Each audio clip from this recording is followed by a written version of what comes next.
الله وعلى آله وصحبه ومن تبع هداه، أما بعد، فهذا هو المجلس الثاني من التعليق على العقيدة الواسطية لفضيلة الشيخ أبي عبد الأعلى حفظه الله، وكان هذا في ليلة غرة شهر ربيع الآخر لعام 47 بعد 400 والألف من الهجرة.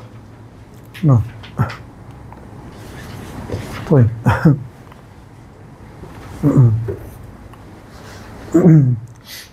بسم الله والحمد لله والصلاة والسلام على رسول الله وعلى آله وأصحابه ومن اتبع هداه، أما بعد، فلعلكم ذاكرتم المجلس الماضي نحن اتفقنا على إيه؟ على توجيه أسئلة في بداية كل درس. طبعا إن شاء الله كلكم إيه؟ يعني مجتهدون إن شاء الله. الله يبارك فيكم. طيب، نبدأ الأسئلة ونبدأ الدرس.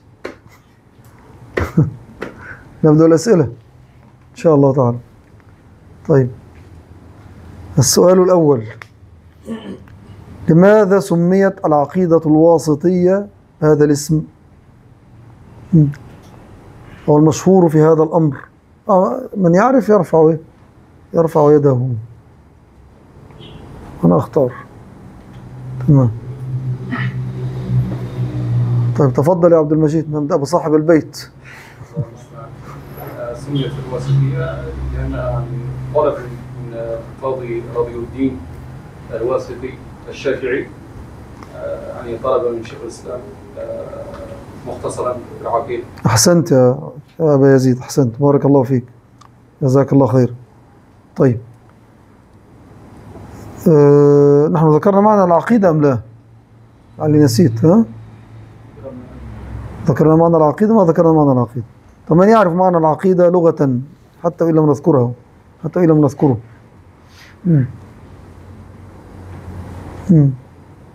طب تفضل. العقيدة مشتقة من الفعل عقدة بمعنى رابطة. أحسنت. يعني سمي عقيدة لأن العبد يربط المعلومات التي تدور في القلوب. يربط يعني يعقد قلبه على هذا أو على ما اعتقد.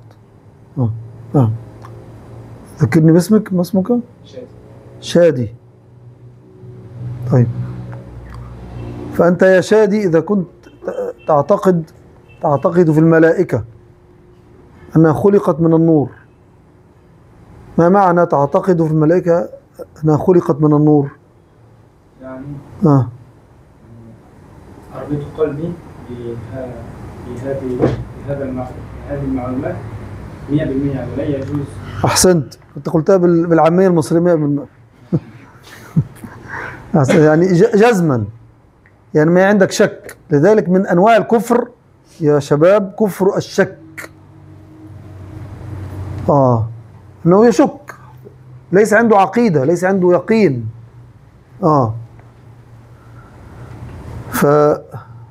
فالشك ينافي اليقين، وهذا ينافي العقيدة. تمام؟ أحسنت. طيب، نحن ذكرنا الراجح في البسملة ما هو المتعلق ببسم الله، أو يعني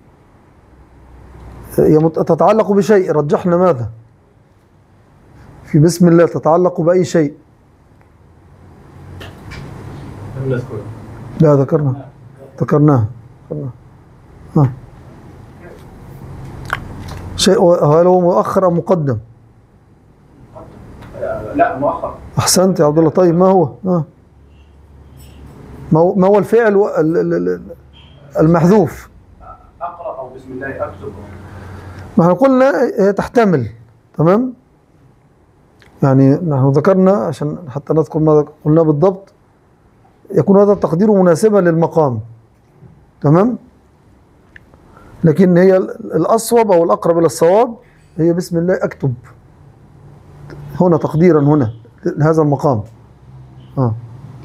يعني هو الذي يبدأ بالبسملة في مؤلف أو مصنف هو يكتبه، فتقديرها أنه يريد أن يبدأ بسم الله في هذه الكتابة، فبسم الله أكتب، هذا المتعلق المحذوف. نعم. طيب، ولماذا قلنا أنه يكون مؤخرا ليس مقدما؟ يعني يجوز أن أقول أكتب بسم الله، لكن لماذا جعلنا هذا المحذوف هذا المقدر مؤخرا ليس مقدما؟ الحصر ولا قصر؟ أحسنت يا عم، بارك الله فيك. طيب، القصر يعني الفعل أولا، لكن لماذا يؤخر أحيانا؟ لعلة بلاغية هذا هو، هي العلة البلاغية ماذا؟ الحصر والقصر. أحسنت.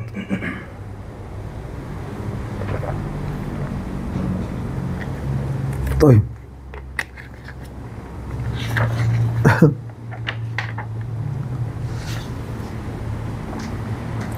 الحمد لله، الألف واللام هنا تفيد ماذا؟ لا، طيب، لا بأس، أجبتم كلكم، ما في شيء. ماشي. طيب، الحمد لله، المهم أنك عرفتم يعني. طيب، ما معنى أشهد في الشهادتين؟ يرفع يده، لا تجب بدون من الذي قال أقر؟ من الذي قال أقر؟ طيب، لا بأس. أقر فقط؟ لا، أريد المعنى كاملا، أنا أذكر معنى كاملا. تقر بماذا وتذعر بماذا؟ ما هي وسيلة الإقرار عندك؟ القلب واللسان. قل يا آدم. أحسنت، هذا هو. نعم. طيب. طيب.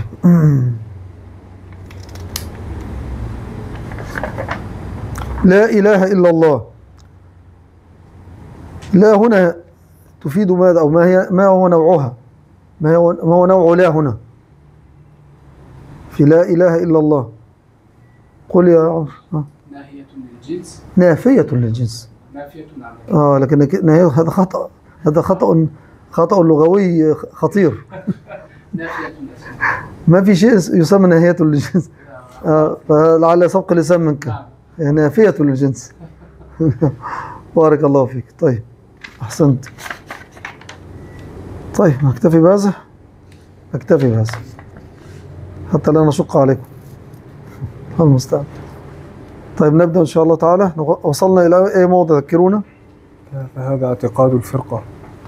نبدأ بهذا اعتقاد الفرقة الناجية. طيب، تفضل. قال شيخ الإسلام ابن تيمية رحمه الله: اعتقاد الفرقة الناجية المنصورة إلى قيام الساعة أهل السنة والجماعة هو الإيمان بالله وملائكته وكتبه ورسله والبعث بعد الموت والإيمان بالقدر خيره وشره. أصلا هكذا في نسخة دغش صفحة 50.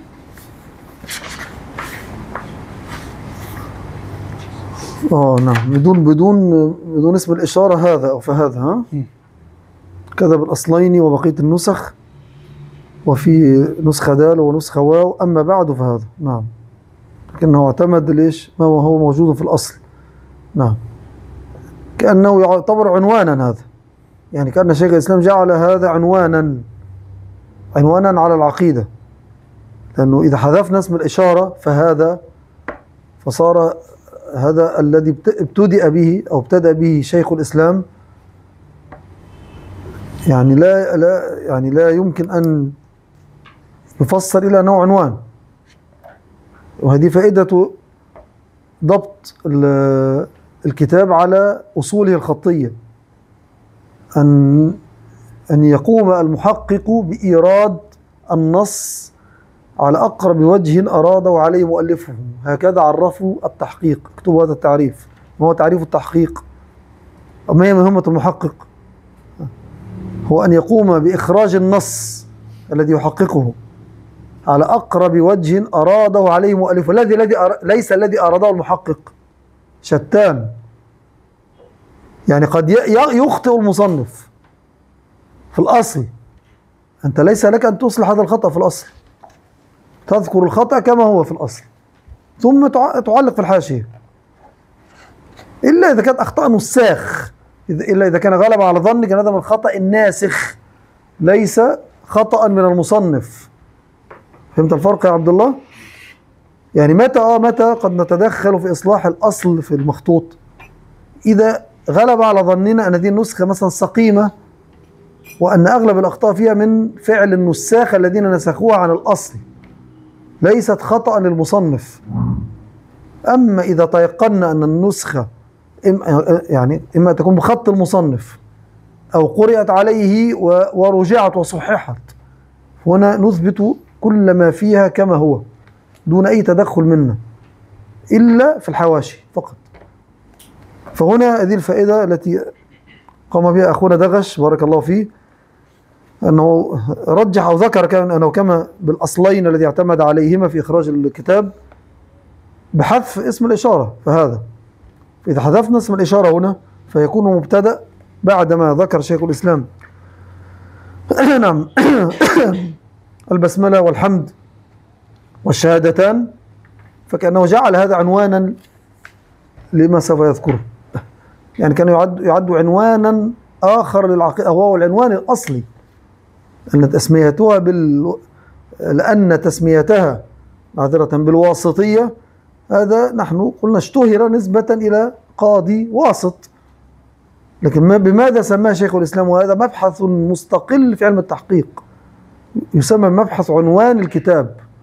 كيف نعرف عنوان الكتاب؟ هذا مبحث كما يقال له أصوله وقواعده في علم التحقيق. لذلك تكره العنوان فلذلك نعم أخونا دغش أثبت هذا. أحسنت يا عبد الله، أثبت هذا تحت العنوان المشهور.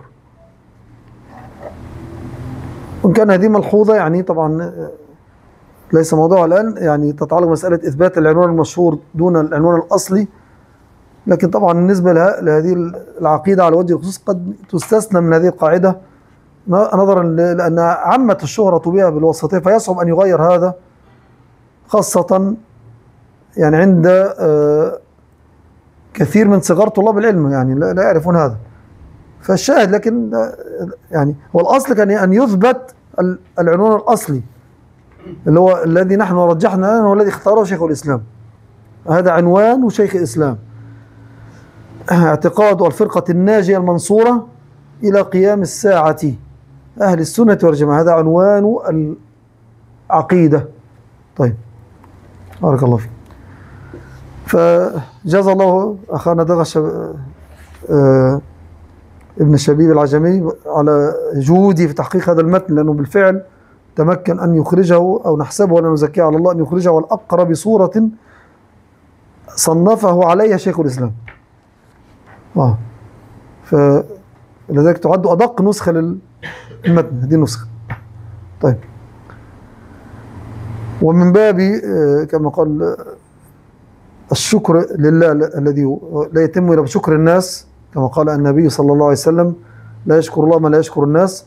فأشكر أغانا دغش العجمي لأنه خصنا بكمية من هذه النسخة لما يعني كان يعني في صدد التواصل معنا، فجزاه الله خيرا. أرسل إلي كمية من هذه العقيدة، لكن طبعا أنتم لم تدركوا شيء منها، أنها كانت موزعت من قديم، هذا من حوالي سنتين تقريبا، أنا ما أذكر يعني سنتين تقريبا، من عامين يعني.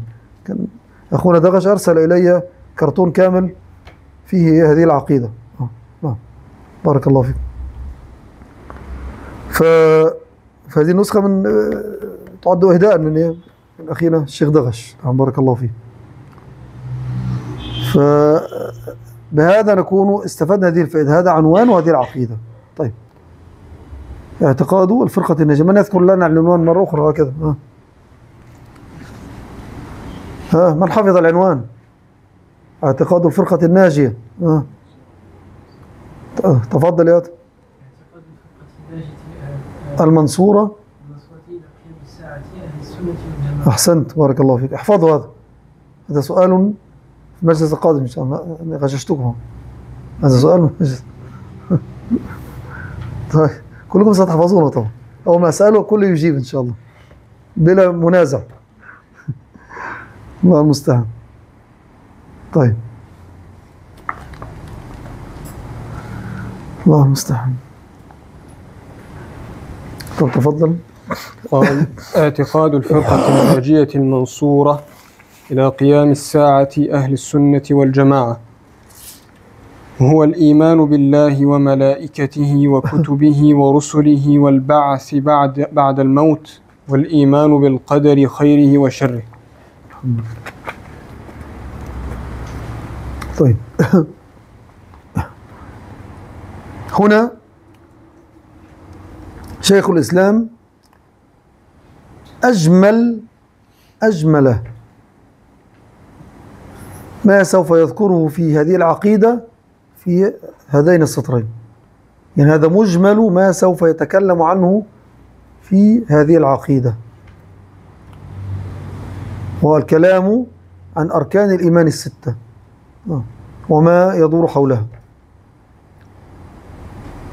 فهو ذكر العنوان ثم أجمل الموضوعات، وهذا يعد من براعة الاستهلال عند المؤلف، تؤكد براعة شيخ الإسلام في التأليف، وبلا شك هو لا يبارى في هذا الباب. شيخ الإسلام كان جهبذا في التأليف والتصنيف حتى يضرب به المثل، يعني يقاس عليه، قال فلان يضاهي شيخ الإسلام في طريقة التصنيف والتأليف، لأنه يعد رمزا في هذا الباب، يعد جهبذا من جهبذة العصر حتى بشهادة بعض الكفار أن شيخ الإسلام يعد من جهبذة التاريخ حتى عند الأعداء في التأليف والتصنيف، شاهد له بذلك حتى الأعداء. بارك الله فيك. طيب فهذا سوف إن شاء الله يتم تفصيله في طول العقيدة. طيب سؤال أنا كما قال نختبر به الأذهان. هناك حديثان مشهوران في الصحيحين، لكن حديثا منهما في أحد الصحيحين لا أذكر ما هو، في ذكر أو في التنصيص على أركان الإيمان. من الذي روى الحديثين، وما هو الحديث الذي تفرد به واحدا من صاحبي الصحيحين؟ الذي يعرف يرفع يده بأدب هكذا. لا أريد ما أحب كما قال التجارب، لا يعرف الذي يعرف لا يعرف، خلاص انتهى. طيب تفضل يا عبد الله. حديث جبريل شيخنا. طيب حديث أنا أريد الإجابة على السؤال بدقة يا عبد الله. أنت الآن في دكتوراه يا عبد الله. يعني أنا لا أخاطب طالب علم مبتدئ، أنت تجهز دكتوراه الآن، فأريد دقة في الإجابة. أقصد أنا حديث جبريل أخرجه مسلم منفردا من رواية عمر. أحسنت، هكذا تكون الإجابة دقيقة ومرتبة. طيب وأخرجه البخاري ومسلم من رواية أبي هريرة رضي الله عنه، من حديث أبي هريرة. أحسنت، هذه الإجابة بدقة. إجابة يعني سجلوا هذه الإجابة، لأن من يجب إذا سألت هذا السؤال المرة القادمة تكون الإجابة بهذا الترتيب كما ذكر عبد الله الآن، جزاه الله خير.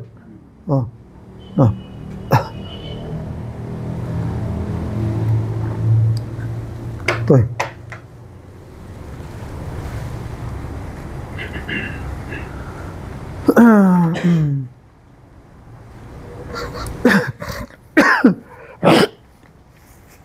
طيب تفضل.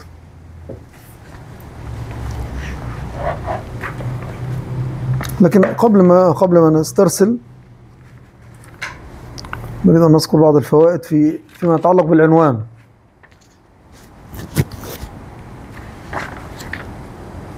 أولا الفرقة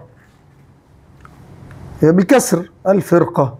طيب ما معنى الفرقة؟ أي الطائفة، يقال فرقة أي طائفة، وهذا بخلاف الفرقة بالضم، يعني نفرق بين الفرقة والفرقة. نعم.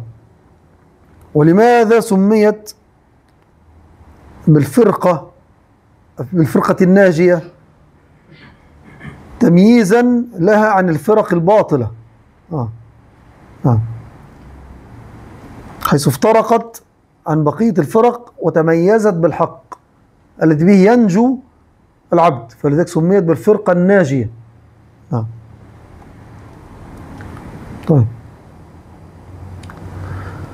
طيب تأملوا هذا العنوان شيخ الإسلام من فيه رد مباشر على سلمان العودة الذي رد عليه شيخنا ربيع بن هادي بكتاب بهذا العنوان أو قريبا من هذا العنوان. لا يعني كتاب شيخنا ربيع لو اعتقاد الفرقة الناجية والطائفة المنصورة رد به على سلمان العودة، وهذا العنوان شيخ الإسلام رد على سلمان العودة باختصار، لأن سلمان العودة وهو يعد من رموز الإخوان المسلمين في المملكة في الدولة السعودية، رمز من رموز الإخوان، بل من رموز الليبراليين إن صح التعبير، التيار الليبرالي الإخواني سلمان العودة، ومن رؤوس الإفساد في المملكة، كم أفسد من شباب المملكة وحولهم من السنة إلى طريق الخوارج بل إلى طريق الليبرالية للأسف. هذا الرجل له كتاب قديم فرق فيه بين الطائفة المنصورة والفرقة الناجية. لماذا؟ لأنه يريد أن يدخل كل الفرق الهالكة في داخل الفرقة الناجية، ويجعل الطائفة المنصورة يعني هم المتميزون من أهل الحديث فقط، والباقي هم الناجون كذلك لكنهم أقل درجة، يعني التبليغ والدعوة الصوفية قد يدخلها، لعله حتى قد يدخل الشيعة لكن عن استحياء، أو كما يقول الشيعة اللي هم المعتدلون، الزيدية، كل هؤلاء يدخلون في الفرقة الناجية عنده على مذهب حسن البنا. سلمان العودة إخواني إلى النخاع، وهو يقرر مذهب حسن البنا لكن بغلاف كما قال سلفي على طريق محمد حسان كذلك. إذا أراد الإخوان أن يمرروا عقيدة إلى داخل أهل السنة صدروا أمثال هؤلاء يغلفون بغلاف يخدعون به الشباب أنه يمثل السنة ويتكلمون بلسان أهل السنة، تمام، وهم خوارج حزبيون. فهذا سلمان العودة لو كان درس عقيدة شيخ الإسلام أو عقيدة الوسطية هذه وعرف هذا العنوان يكفيه. شيخ الإسلام يقول بوضوح اعتقاد الفرقة الناجية المنصورة هي واحدة، الناجية المنصورة، ليس الأمر يتعلق باثنين، الفرقة الناجية الطائفة المنصورة، كل الأحاديث اللي جاءت تنص على الطائفة المنصورة هي تمثل الفرقة الناجية. نعم. طيب الله المستعان. وكان يعتبر سلمان العودة خادما يعني كما قال أمينا ليوسف القرضاوي الذي أضل الأمة، من أكثر الناس الذين أضلوا أمة الإسلام وكانوا سببا في سفك دماء المئات بل الآلاف، هذا الرجل الهالك القرضاوي. وسبحان الله، الحمد لله الذي عافانا وابتلاه به، يتحمل هذا الآن بين يدي الله. مئات الشباب بل نقول آلاف قتلوا إما جهلا منهم وإما عدوانا واتباعا للهوى بسبب فتاوى هذا الضال يوسف القرضاوي. وسبحان الله ماذا استفاد؟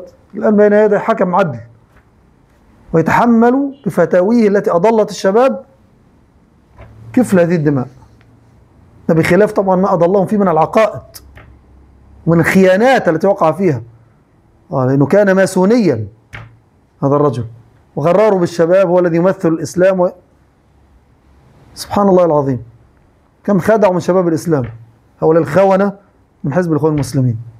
نعم، قاتلهم الله. نعم. طيب الله المستعان، تفضل. ماشي.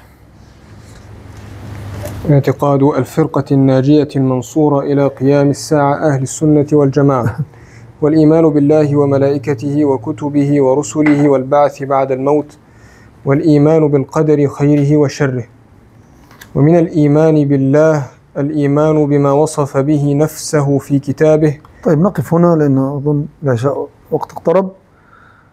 حتى ندرك الدرس الآخر، ويكفينا ما ذكرنا. الحمد لله ذكرنا عدة فوائد هذا الدرس، تكفيكم هذه حتى تضبطوها إن شاء الله. ها؟ وصلى الله على محمد وعلى آله وأصحابه وسلم.